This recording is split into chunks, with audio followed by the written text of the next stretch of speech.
નમસ્કાર, હું છું મેહુલ વ્યાસ અને તમે જોઈ રહ્યા છો મને.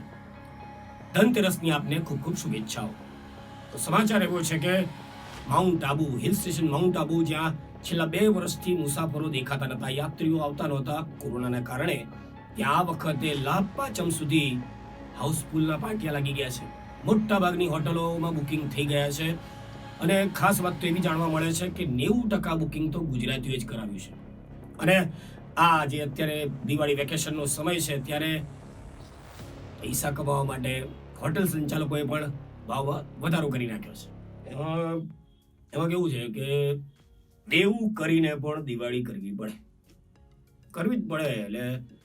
અને પાછું આપણા બધા ગુજરાતી જીવ એટલે થાય એવું કે આપણે બરોબર છે. અને ખાસ તો શું છે કે અહીં છે ને આપણને સારો ગુણવત્તાવાળો પદાર્થ મળે નહીં. એના વગર ન્યૂ યર કઈ રીતે થાય? અને પાછું પદાર્થ તો કદાચ મળી જાય પણ પોલીસ રંગમાં ભંગ પાડશેનું ટેન્શન.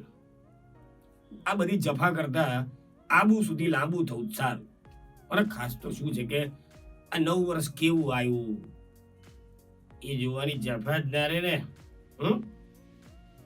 વર્ષમાં એ તો ખબર પડે કે આવ્યું.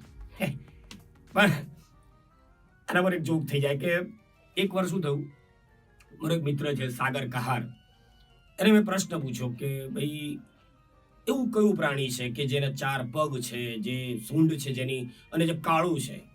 તેણે મને જવાબ આપ્યો કે હાથી. મેં કીધું ના, હાથી નહીં, પણ વેકેશનમાં આબુ ફરવા ગયેલું ઉંદર.